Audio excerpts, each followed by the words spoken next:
Praise the Lord. கர்த்தர் நாம் மகிமைப்படுவதாக. நம்ம வாழ்க்கையில் என்ன வந்தாலும் என்ன நேர்ந்தாலும் அவரை பின்பற்றி செல்வதை நமக்கு கிடைத்த பாக்கி. யோபு பக்தன் எடுத்து பார்க்குறோம். ஒரு காலத்தில் செல்வ சீமானாக இருக்கிறான். குறிப்பிட்ட நாள் வந்தபொழுது ஒரே நாளில் எல்லாவற்றையும் இழந்து ஒன்றுமில்லாத நிலையில் வந்த போதும் தன்னுடைய உதடுகளால் கூட அவன் பாவம் செய்யவில்லை. அப்படி உத்தமனாக இருந்தபோது கர்த்தர் இரட்டத்தனையான பலனை அவனுக்கு கொடுத்தார். அதே நல்ல தேவன் அவரை பின்பற்றி செல்லும் பொழுது இரட்டத்தனையான ஆசீர்வாதங்களால் அவன் நிரப்பவர் போதுமான தேவனாக இருக்கிறார். எங்களோட கூட சேர்ந்து அவரை பார்த்து சொல்லுங்க பார்ப்போம். என்ன வந்தாலும் என்ன நேர்ந்தாலும் யார் கைவிட்டாலும் அதை மாத்திரமே பின்பற்றுவேன் என்று.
நடுவில் நடந்தாலும் எப்பேற்பட்ட சோதனையில் கூட நடந்தாலும் எல்லா கண்ணீரின் பள்ளத்தாக்கையும் மாற்றி மரண இருளின் பள்ளத்தாக்கில் இருந்தாலும் நம்மோடு கூட அங்கு வந்து நின்று நம்மை தேற்றுகிற தெய்வமா இருக்கிறார்.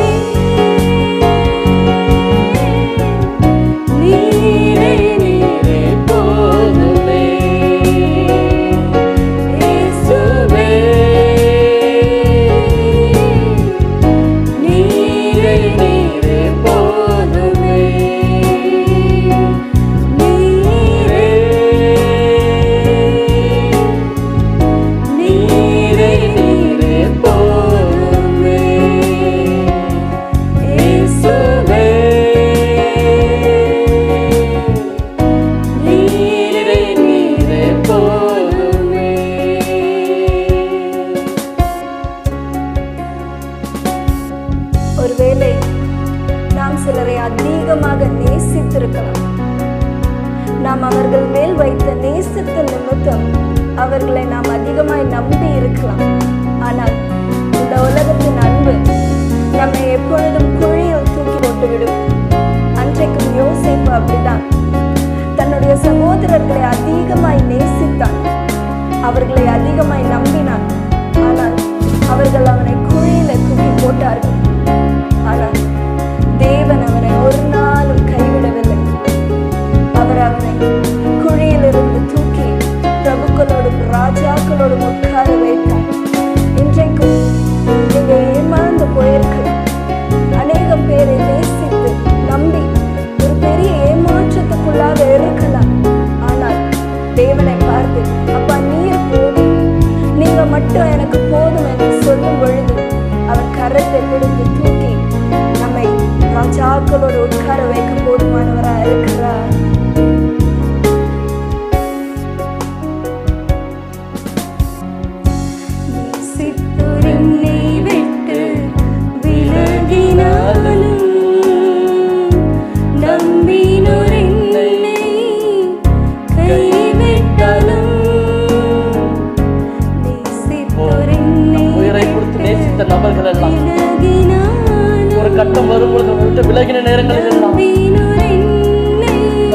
மனிதர்கள் எல்லாரும் அவருடைய கரங்களை விட்ட போதிலும் முடிவு பரியந்தம் உன்னோடு கூட இருப்பேன் என்று சொல்லி நமக்கு வாக்கு தத்தங்களை கொடுத்து வெற்றின தெய்வம் அவர் நம்மோடு கூட இருக்கிறார்.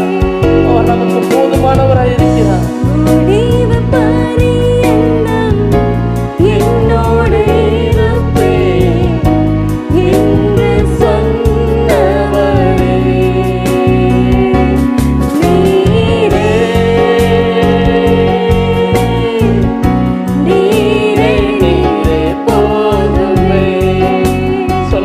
நீரே போதும் என்று இந்த மாறாத தெய்வத்தை பார்த்து, இந்த உத்தம தெய்வத்தை பார்த்து, அந்த நீதியுள்ள நியாயாதிபதியை பார்த்து என் வாழ்நாள் முழுவதும், என் வாழ்க்கை பயணம் முழுவதும் யார் என்னை விட்டு சென்றாலும், நான் நம்பின மனிதர் என்னை விட்டு போனாலும், அப்பா நான் துன்பத்தின் நடுவில் இருந்தாலும், துன்பம் என்னை ஆட்கொண்டாலும் நீர் எனக்கு போதும் என்று சொல்லுங்க பார்ப்போம்.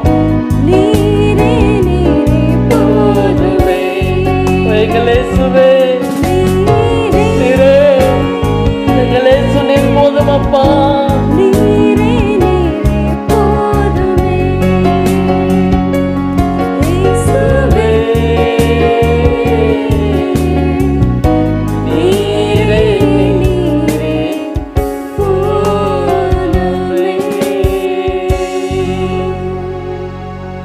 ஒருவேளை இன்றைக்கும் நீங்கள் நேசித்த நபர்களால கைவிடப்பட்டிருக்கலாம், நம்பின மனிதர்கள் கரத்தை விட்டுட்டு போயிருக்கலாம்.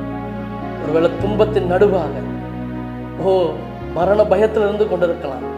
நான் நீரே போதும், என் இயேசுவே நீரே போதும் என்று அவருடைய பாதத்தை நோக்கி காத்திருக்கும் பொழுது அந்த நல்ல தெய்வம் என்ன வந்தாலும் யார் மாறினாலும் அவர் உங்களோடு கூட இருந்து உங்கள் வாழ்க்கை பயணம் முழுவதும் நடத்துகிற தெய்வமாக இருக்கிறார்.